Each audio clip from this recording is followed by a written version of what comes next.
नमस्कार मैत्रिणींनो, आज आपण मकर संक्रांत स्पेशल तिळाची रेवडी ही रेसिपी बघणार आहोत. अगदी 5 मिनिटामध्ये झटपट ह्या रेवड्या तयार होतात. तर ह्या रेवड्या कशा तयार करायच्या ते आपण बघूया. अगदी ठिसूळ, अगदी मऊसर अशी ही रेवडी आपली तयार होते. तर चला आता आपण बघूया ही रेवडी कशी तयार करायची आणि काय काय साहित्य लागतं ते. आता या ठिकाणी मी 1 वाटीभर गूळ घेतलेला आहे, 1 वाटीभर साखर आणि 1 छोटी वाटी भरून आपल्याला तीळ लागणार आहे.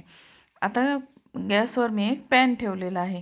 आता ह्या पॅनमध्ये मी साखर टाकून घ्यायची. मी साखर टाकलेली आहे. त्याच्यातच गूळ टाकून घ्यायचं आणि अगदी थोडं भिजेल एवढं साखर आणि गूळ भिजेल एवढं आपल्याला पाणी टाकायचं आहे त्याच्यात. तर मग दोन्ही भिजेल एवढं पाणी टाकून आपल्याला हे वितळून घ्यायचं आहे साखर आणि गूळ. तर बघा अशा पद्धतीने आपण आता ह्याच्यात गूळ आणि साखर दोन्ही मिक्स केलेलं आहे आणि आता हे वितळल एवढं आपण त्यामध्ये भिजेल एवढं पाणी टाकलेलं आहे. आता हे दोन्ही पण आपण वितळून घेऊया. आणि आता याचा आपल्याला असं घट्टसर पाक तयार करायचा आहे. अगदी 5 मिनिटामध्ये हे बघा आता ह्याला उकळी आली की आता हे आपण बघा अशा पद्धतीने ह्याला उकळी येऊ द्यायची. आणि आता आपण काय करणार आहोत, एक पाणी घेऊन त्या पाण्यामध्ये आपण सोडून बघूया की त्याची गोळी तयार होते का नाही. तर बघा आता हे आपलं उकळलेलं आहे. आता थोडंसं घट्टसर झालेलं आहे.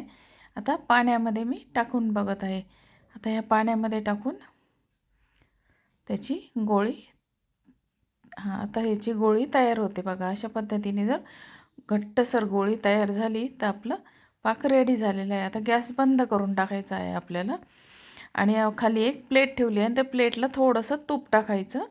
आता थोडंसं जास्त लागलं गेलं माझ्याकडून. अगदी थोडासा तुपाचा हात लावायचा आणि त्याच्यावर तो केलेला पाक आपल्याला टाकायचा आहे आणि अगदी थोडासा थंड होऊ द्यायचा आणि उचटण्याच्या साहाय्याने आता आपण ते एकत्र करून घेणार. आता थोडंसं थंड झालं आहे.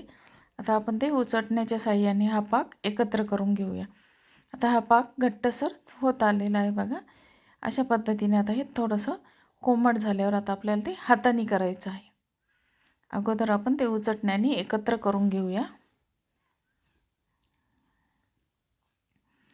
आणि व्यवस्थित आता ते आपल्याला एकत्र करून घ्यायचं आहे. तर बघा अशा पद्धतीने ते आता थोडं गरम असल्यामुळे ते उचटण्याने करून घेऊया आपण. आणि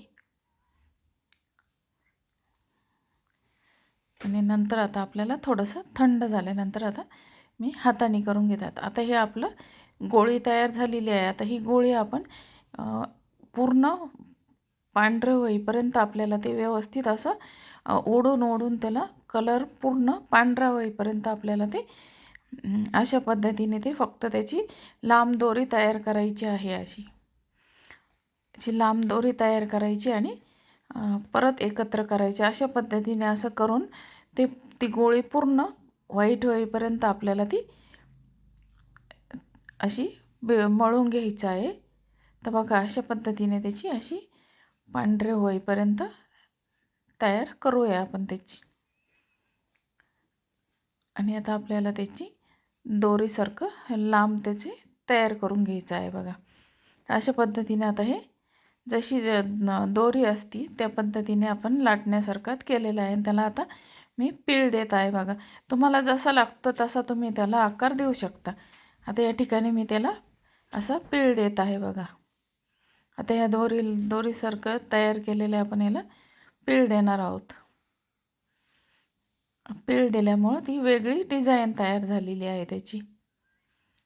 आता हे थोडंसं ओलं आहे त्याच्यामुळं ते थोडंसं त्याला एकमेकाला चिटकतं आहे. आता हे तयार झालेलं आहे. आता 2-3 मिनटं आपण थांबूया आणि नंतर ह्याचे आपल्याला बारीक बारीक असे कात्रीने तुकडे करायचे आहेत. तर बघा आता हे थंड झालेलं आहे. आता याचे आपण तुम्हाला छोटे मोठे जसे लागतील तसे तुम्ही याचे तुकडे करून घ्यायचे आहे बघा.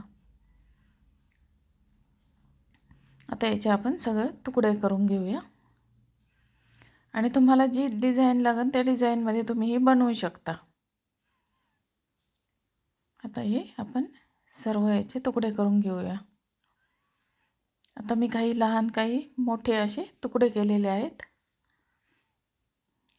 आणि अगदी खायला टेस्टी लागते आणि अगदी बाजारात मिळते त्याच पद्धतीची ही रेवडी तयार होते. आता याचे आपले तुकडे करून झालेले आहे. आता गॅसवर मी कढई ठेवलेली आहे आणि त्या कढईमध्ये तीळ टाकलेले आहेत. आता हे तीळ आपल्याला भाजून घ्यायचे आहेत. आता हे तीळ भाजून झाले की गरम असतानाच त्यामध्ये आपल्याला ते तयार केलेल्या गोळ्या टाकून घ्यायच्या आहेत आणि व्यवस्थित तिळामध्ये त्या घोळवून घ्यायच्या आहेत. बघा, अशा पद्धतीने आपण या तिळामध्ये घोळवून घेऊया. तीळ गरम केल्याबरोबर गॅस लगेच बंद करून टाकायचा आणि त्या गोळ्या त्या तिळामध्ये टाकायच्या आहेत आणि झाऱ्याच्या साहाय्याने सर्व तीळ आपण काढून घेऊया आणि रेवड्या बाजूला करून घेऊया. तर बघा, अशा पद्धतीने त्याला तीळ सर्व चिकटले आहेत. आता हे आपण थंड व्हायला ठेवून देऊ बाजूला. आता सर्व गोळ्या आपण त्यामध्ये टाकू आणि त्याला तीळ लावून घेऊया. आता याला पूर्ण तिळाचं कोटिंग केलेलं आहे. तर बघा, अशा पद्धतीने आपल्या ह्या रेवड्या तयार झालेल्या आहेत आणि अगदी थंड झाल्यावर अगदी विकतसारख्या ठिसूळ अशा ह्याच्या रेवड्या तयार होतात. ह्याला आता कमीत कमी अर्धा पाऊण तास थंड होण्यासाठी लागतो. मग थंड झाल्यानंतर ह्या खाण्यासाठी तयार आहेत. तर या संक्रांतीला तुम्ही नक्की करून बघा.